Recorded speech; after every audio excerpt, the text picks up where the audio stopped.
Yo, what's up, y'all? I'm here to do my preview for UFC Fight Night, Diaz versus Guillard. Before I really get down into this, I just might do like a tough, what season are they in? Like 42, tough 42 recap. I'm not saying I will for sure. Y'all know how maybe you don't, but it's not the easy. Maybe it is easy to make videos. Maybe I'm just not. I don't know. But I want to. I want to let you know right now. I want to. This season looks like it's going to be crazy, especially as long as Kimbo's in there. And don't get it twisted. I do not believe that he will make it out of his first fight alive. And by alive, I mean conscious. I just think it's going to be a really interesting season. I'm down for everything. I'm going to be watching it. I'm happy like they've got something new going on, something fresh, because it was getting real cheesy. And by fresh and new, I mean Rampage and Rashad, and by cheesy, I mean not having Kimbo. I don't know, but I'm just it looks like they did their thing for this season. I mean, it hasn't even started. I saw the first 10 minutes though, and they were like, they got the 16th man, and it's Kimbo. Kimbo walks through, and one of the dudes that I think has a chance to win it all, Brendan Schaub, he's a big-ass dude. Anyway, he was like, F Kimbo. And I was like, come on now. Now, I know, definitely there's going to be the who knocked out Kimbo contract. You know what I mean? The I knocked out Kimbo contract, somebody's going to get that contract. The I knocked out Kimbo contract means it don't matter what happened in the house. It don't matter what else you did. If you knock out Kimbo, you get the UFC contract. That's a fact. Like, I know this about UFC Fight Night, Guillard versus Diaz. You know what? Maybe I'll make it like both. Guillard versus Diaz, plus a little bit of UFC Tough Season 42 premiere or preview. I don't know. This video is all over the place. But what I will say is I'm excited for tonight. It's already happened. I'm surprised as hell that I don't know everything about what happened in this arc. I mean, this happened like 2 months ago. They were like, text, like, this happened and that happened, and Kimbo's in the house, and I was like, wow, they're not gonna be able to hide any secrets. Somebody's gonna give out everything. And I heard a few little possible spoilers, but from what I heard in the spoilers, and for what I'm seeing with the promotion and the setup for the show, the certain people who supposedly put out the spoilers that haven't been punished, and maybe they got to do that to cover up the tracks, because if you're like, yo, man, I heard so-and-so did this, and then that guy was never around, you'd be like, you know what? They done banned his ass already for doing what he did, but they haven't given it away, so that's good. And they've been able to keep everything under wraps. Like, normally in the Tough show, nobody really cares about, what are they going to say? Oh, Felipe Nova, did this to so-and-so. You'd be like, who the F's Felipe Nova? Like, before the show starts. And nobody cares. They're like, there's this crazy guy who threw a glass at somebody and that he ended up losing. Like, if somebody texts me that, I'd be like, what? Like, I'll watch the cheesy-ass fights when they come along. But when you have, like, Roy Nelson, you know what I mean? And you have, like, NFL players and these big monsters that make Rampage and Rashad look like little dudes, and then you have Kimbo, you're like, you know what? Can they really keep this secret? Can they really keep what happened private? And it looks like it's going down. It looks like it's going down. It looks like they've been able to do it. I'll watch it tonight. It's going to be dope. I might do a recap after. I might do a recap of every show. I might do a preview of the next show and a recap of the last show. So you know what I mean? Like, at one time. I definitely doing two videos for one episode. Hell no. But we'll see what happens, y'all. Ultimate Fighter is late too. You know what I mean? Like, I gotta go to sleep, get up in the morning, and train. But anyways, y'all. Wow.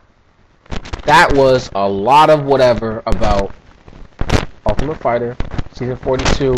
I'm excited. I'm pumped. I know you can see it on my face. That's excitement. But let's get down to this here. Fight Night, Diaz versus Guillard. Only four fights on the main card, because I believe this is maybe a 2-hour commercial interrupted commercial fest, but free. Can't complain when you're getting it for free. Show. So I'm gonna start with the main card, and then I'll just run over a few things on the undercard that should be interesting. Start right from the top. Nate Diaz versus Melvin Guillard. Nate Diaz and Melvin Guillard, both of them looking to really impress with this fight. Most definitely Nate Diaz is looking to. He's coming off 2 losses. Right now he's 14 and 4. He's got 7 wins by submission. Damn, y'all.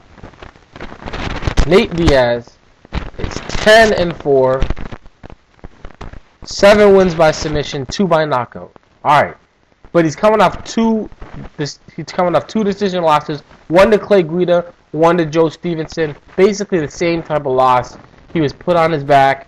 He was beaten by the wrestler. He was unable to really do much off his back. Now he was able to do more in his fight against Clay Guida than against Joe Stevenson, and I believe that if he would have won that fight against Clay Guida, then nobody would have been screaming about being a robbery. But it doesn't matter. He wasn't able to do it. It sucks. I like the Diaz brothers. I especially like Nick Diaz. He needs to get his ass in the UFC whenever they decide to sign him again. Prior to that, Nate Diaz had gone through a run of fighting guys in the UFC, being behind in the fight, and then winning at the end. That started off with his win over Manny Gambarian, where actually he lost the first round, then Manny got injured in the second round. But all through the house even, because that's where he came from into the UFC, straight out of the house. He was getting beat in the house, and then would beat people. Anyways, then, next fight, he fought Junior Asuncow, Alvin Robinson, Kurt Pellegrino. We all know about that. And how he was getting beat the F up in that one. Josh Neer. All of them pretty good fights. Pretty entertaining. And then he fought some top competition type dudes. Really didn't do what he needed to do. Especially against Joe Stevenson, where he got shut down. He got judo thrown. He got a lot of stuff. But he's entertaining. People like his styles. People like what he does. And he's here. And he's going to fight another guy who's entertaining. People like his style. People like what he does. And that's Melvin Guillard. More experience. He's got 22 wins, 7 losses. He's got 13 wins by knockout. Now, you would think that Melvin Guillard is going to be the guy that's going to come out here and try and knock out Diaz. And Diaz, with his slower, softer punches, not exactly as nice as his brothers. Nick liked all this stuff.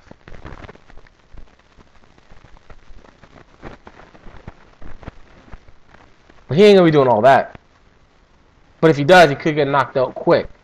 It's not exactly like Scott Smith versus, Nick Diaz, where Nick Diaz is gonna come out there and pepper away on you, pepper, turn it into salt. Assault. Oh snap. But no, it's not gonna be like that. If he comes out here and tries to do that, I believe he'll get knocked out. Melvin Guillard, though, he came out here in his last fight trying to do takedowns, trying to get takedowns on Gleison Tibau. Now, that was a split decision. A lot of people were saying that Gleison Tibau won that fight. I watched the fight again, and I watched it a couple more times, and really, when I look at it, looking back, I believe that Melvin Guillard actually won this fight. But anyways, he did win the fight, according to the judges. He's coming off a 3-fight winning streak. Wins over Gleison Tibau, tough decision, split. Dennis Seaver by TKO punches. And now he's coming into this fight against Nick Diaz. Now, sorry, Nate Diaz. Nate Diaz off his back is good. When the fight goes to the ground, will Nate be able to do what he's been able to do many times already, which is submit Melvin Guillard? I hope so, but I don't really think so. And on the feet, is he gonna, hurt Guillard with some punches and maybe turn it, like a BJS type submission? Bust you up, knock you down, then submit you real quick. I don't know if he's gonna do that either. I do see, especially with Melvin Guillard's improved takedown defense against Gleison Tibau, I see this fight looking like a stand-up fight with Melvin Guillard being faster and stronger. I see Guillard stuffing many takedowns, and then when he gets to the ground, finding a way out of, the shark tank. I think, even though I really want Nate Diaz to win, I believe Nate Diaz will lose. And then I believe somehow that the UFC will be like, okay, well, now that we have no Diaz brothers, we got to get the other Diaz brother. So they're going to cut Nate and sign Nick. Sign Nick, y'all. Bring him back to the UFC. Dude's on fire. Damn, though. I want to see both Diaz brothers doing a thing in the UFC, but I don't think it's going to happen. I believe Nate will get his third loss in a row after a very, very strong start in the UFC. But if anything, the Diaz brothers, there's some resilient, cocky little dudes, young, and just like Nick will be back, I believe after Nate gets cut, he will also be back. Anyways, on to the next fight. Gray Maynard versus Roger Huerta. People hating on Roger Huerta, man. People hating, dog. They're like, how dare you turn down getting punched in the face for the possibility of millions of dollars to just sit on a red carpet and be behind the glitz and the glamour and date supermodels and adopt black babies from Africa. How dare you, Roger Huerta? You're supposed to go out there, you're supposed to fight for $15,000 a fight, maybe get that locker room bonus, and maybe a fight of the night for putting it all out the line. You get an extra $60,000. You're supposed to do that 5 times a year, and you're supposed to do all the publicity and promotion. Oh snap! My mic fell off. Damn, y'all, look at this. I liked what I was doing too. Hold on, y'all. Let's see if we can set this up. My mic broke. I mean, it's already broke, but it broke again. Let's try that. Let's see if this works. Alright. So, where was I? Yeah, you're supposed to be just doing everything and getting paid whatever they want to pay you, and you're supposed to do that till you die, son.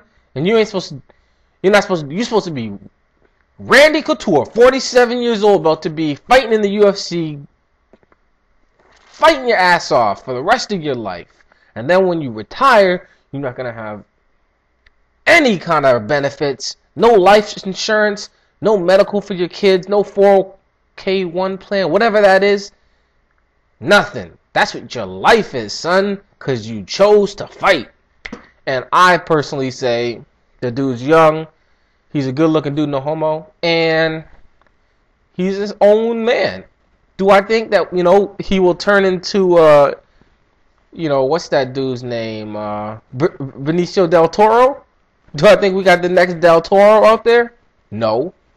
Do I think, the next, the Huerta Brad Pitt version? You know what I mean? Do I think he's going to be in the next Tarantino film doing his thing? No. Do I think that he'll be anything more than a few cheesy lines in a karate or Tekken or martial arts movie? No. But do I think that he should get a life sentence fighting? Not that it's all that bad. I'm just saying. Because people think once you're a fighter, that's all you can do. You're a fighter, you can't do anything else. You know what I mean?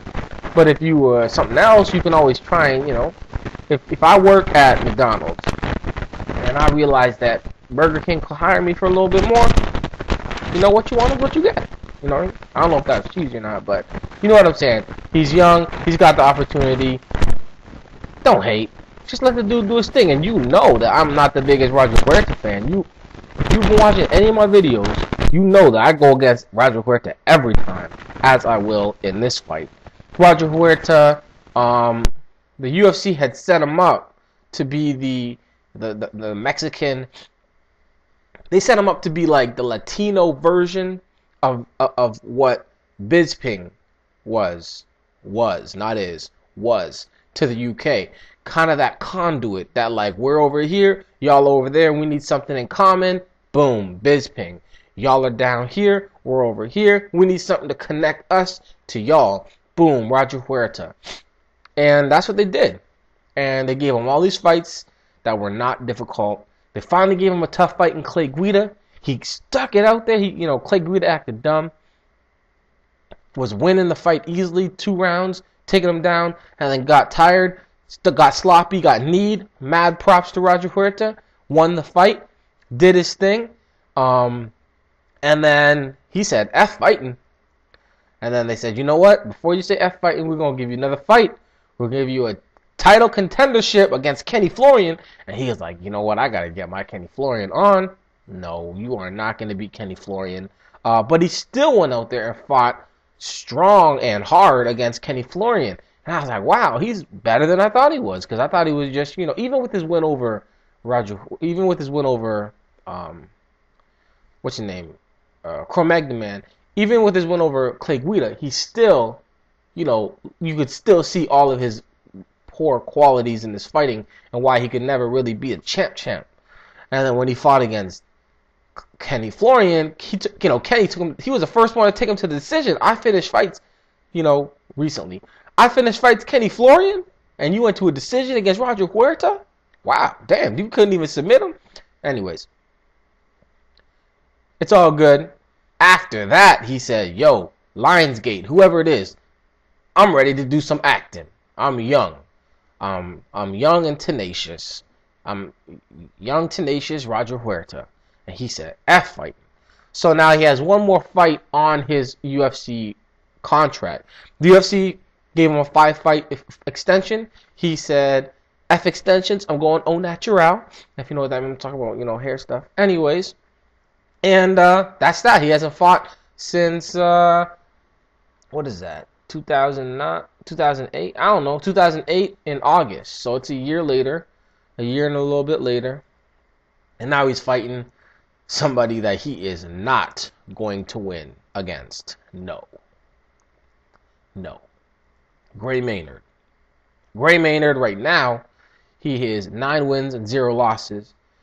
He was kind of just trying to be Gray, but showing, that I could be somebody in his career. He had a double knockout in the foolishness against Rob Emerson.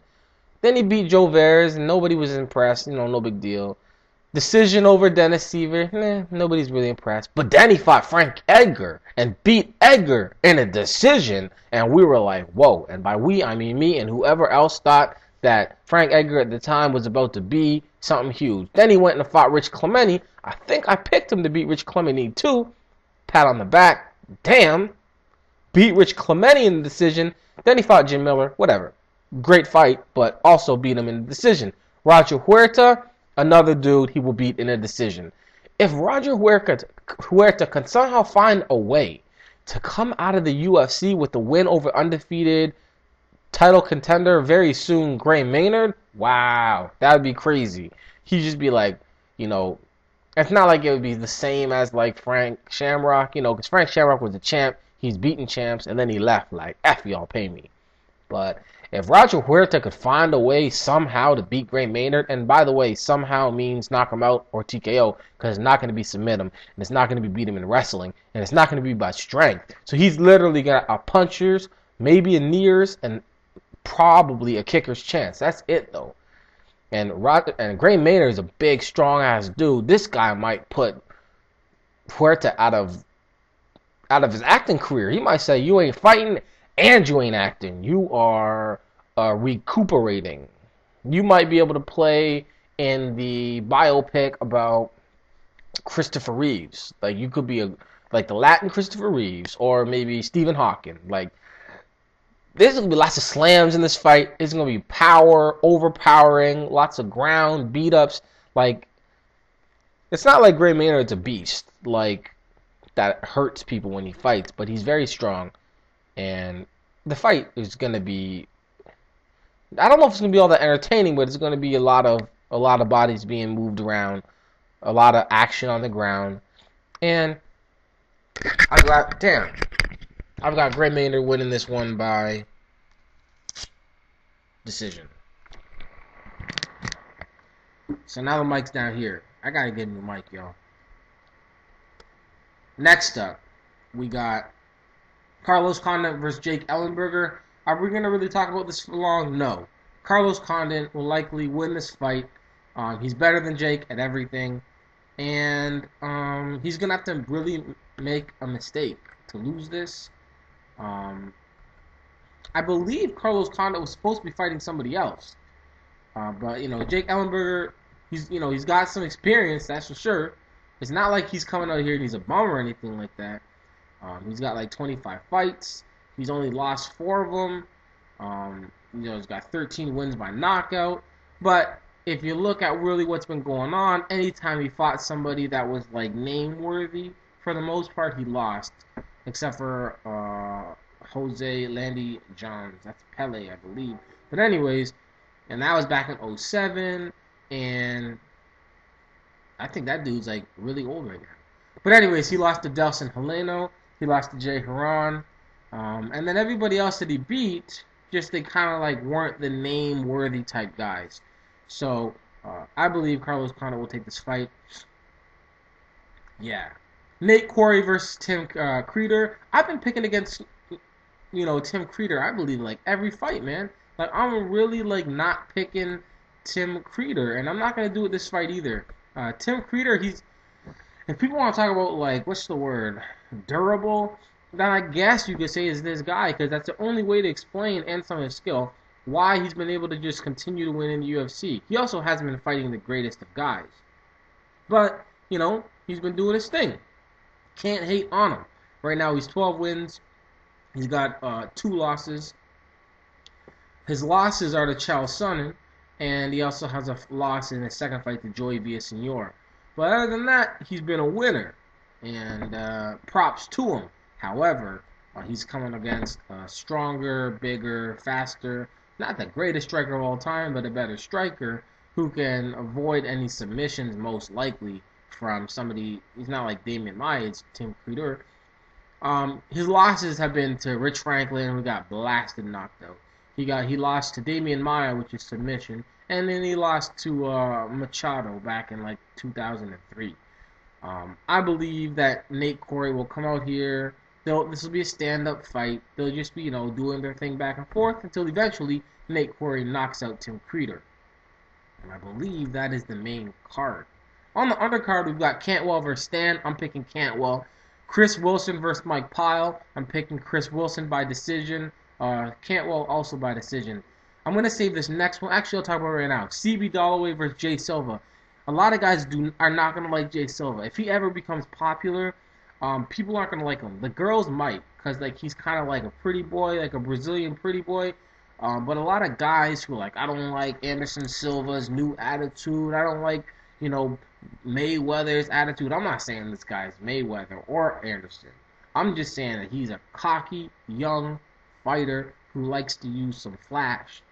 He's got 4 wins, I believe. He's got 5 wins right now, 1 loss. But I think 3 of them are by flying knee. Very entertaining fighter. He's got pretty good hands. He's working with, what's his name? He was working with Rampage a little while ago. I personally think that this is going to be a fight for Jay Silva to use as a coming out party. CB Dollaway is very good on the ground. He's got excellent wrestling. I'm going to pick the underdog, Jay Silva, in this one by a first round knockout. Anyway, Sam Stout versus Felipe Nova. Sam Stout will win this fight. If Sam Stout doesn't win this fight, I don't know what's going on in MMA.